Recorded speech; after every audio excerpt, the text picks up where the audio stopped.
Tonight, I will turn it over to Dr. Bound. Absolutely. Well, I would like to introduce our student spotlight for the month. So Henry, if you'd like to come up, Henry Gamber. He and I had a nice conversation late last week or early this week. And anyway, so Henry, we're all yours. Hi, well, my name's Henry Gamber. It's lovely to be here, and I want to give a big thank you to Dr. Bound and the entire Board of Trustees for inviting me. It's an honor. So I want to talk a little bit about my journey as a student. It's definitely had its twists and turns, but I appreciate your time here.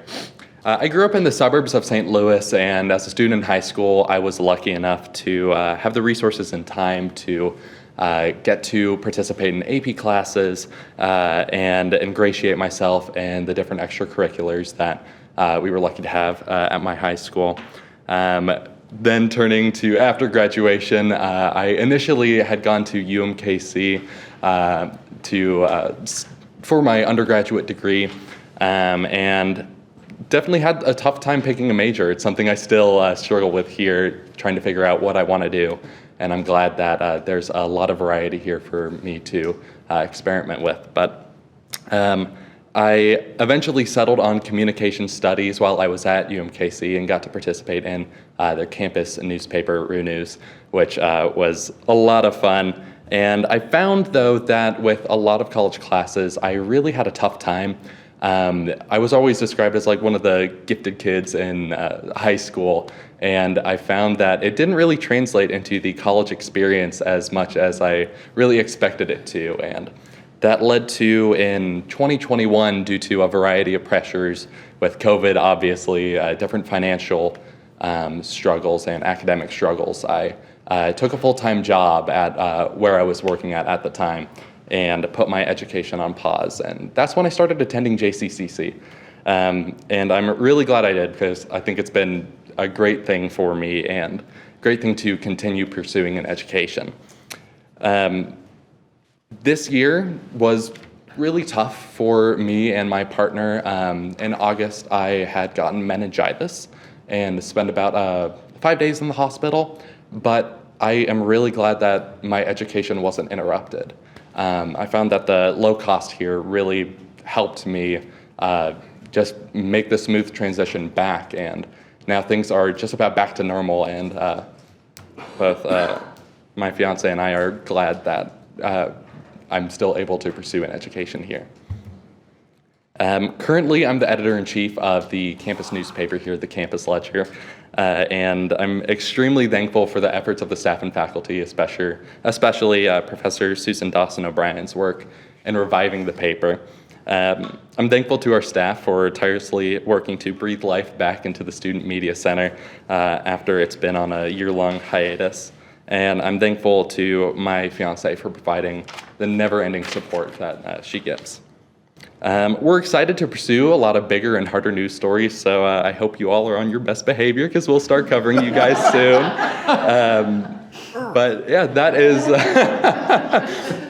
we'll keep an eye out, but that is just about my story. Well, Henry, thank you very much. Any questions for Henry? No, I'll just say you probably have picked up on who you need to watch more closely than others. So. I'm making notes. Anyway, it's lovely to have you here. Thank you so much for presenting in front of us. And we're glad you're here. You know, those journeys just kind of take twists and turns throughout your life. So just keep pushing ahead. So, Thank you. Thank you. Trustee Rattan. Hello, I just had a question of what's your favorite 2 newspapers to read that you go to? It is an interesting question. I always love bouncing back to the UMKC campus paper. They've definitely struggled plenty alongside me, I guess, going through the COVID years, but it's always good to see what they're working on, and they're still managing to pursue those harder stories and the big stories at UMKC, even though they have suffered different staff cuts. And I'm glad that there are schools that are still making sure to support these efforts. But I would say I also really like the pitch here in the Kansas City area. It's just fun, and I think it really helps make the news and everything about it is just a lot more engaging. It's an institution. Yes. Thank you. Trustee Smith Everett. Thank you, Mr. Chair. First of all, I wanted to say thank you for joining us tonight.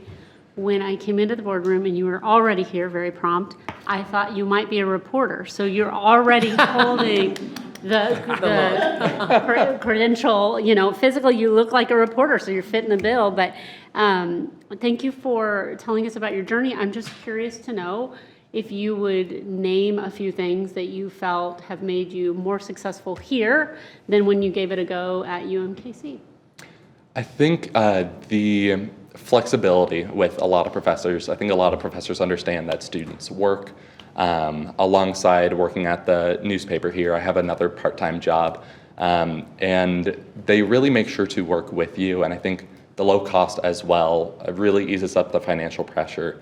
I'm still able to make sure I get rent paid on time, make sure to pay all the different bills, and I think it really puts a lot of the ease off of it and making sure that there's not a growing debt looming overhead waiting till graduation. And I think the student life here, it's really been something special. I'd even say that it's a lot better than UMKC's. Sorry for anyone who super likes UMKC.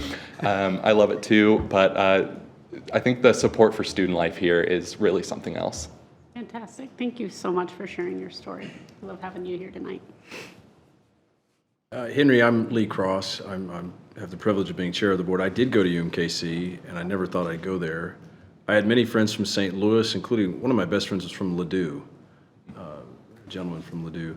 I had a journalism professor at KU, however, that challenged us to start reading the New York Times, the Wall Street Journal, the Washington Post. And actually, when I worked in Washington, I started reading the Wall Street Journal. And it does have a conservative editorial page with smart people like Peggy Noonan and others, but the journalism is wonderful. And whether it's the Annenbergs or the people across the wide swath of political spectrum that they give to journalism, I'm so thankful because we know stuff because of them. And so I thank you for picking journalism. I had something else I wanted to say. I forget what. But thank you for being here. So. Thank you all so much.